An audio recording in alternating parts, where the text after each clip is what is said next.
நான் உங்க doctor Shanti Krishna Raghu from Ashwin homeo clinic. நிறைய பேருக்கு சர்க்கரை நோய் இல்லாமலே பாதம் எரியுதுன்னே சொல்லுவாங்க, கேள்விப்பட்டிருக்கீங்களா? ஸோ அந்த மாதிரி இருந்துச்சுன்னா அது B12 டெஃபிஷியன்சினால இருக்கலாம். ஸோ அது மாதிரி பார்த்தோம்னா ரொம்ப பாதை எரிச்சல் இருக்கும், உடல் சோர்வு இருக்கும், உடலுக்குள்ளார ஒரு நடுக்கம், தள்ளாட்டம் இந்த மாதிரிலாம் இருக்கு அப்படின்னா அவங்களுக்கு B12 டெஃபிஷியன்சி இருக்குன்னு இருக்கும். ஸோ B12 வந்து எதில் ரிச்சாக இருக்கு அப்படின்னா நான்வெஜ் உணவுகளில் பார்த்தோம்னா மாட்டிறைச்சி, ஆட்டிறைச்சி, அதே ஆர்கன் மீட்னு சொல்லக்கூடிய கிட்னி, லிவர், லங்ஸ் இந்த மாதிரி சாப்பிட்றோம்ல, இதுலலாம் நிறைய இருக்கு.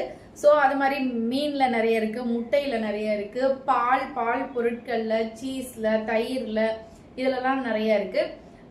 வெஜிடேரியன் சோர்ஸ் சாப்பிட்றவங்களுக்கு பார்த்தோம்னா சாய் மில்க்ல நிறைய இருக்கு. அது மாதிரி செறிவூட்டப்பட்ட தானியங்கள்லாம் இருக்கு. பழங்கள்ல பார்த்தோம்னா ஆப்பிள், கொய்யா இந்த மாதிரி பழங்கள்ல அதிகமாக இருக்குது. அது மாதிரி வெண்டைக்காயில நிறைய இருக்கு. ஸோ இதெல்லாம் ட்ரை பண்ணுங்க.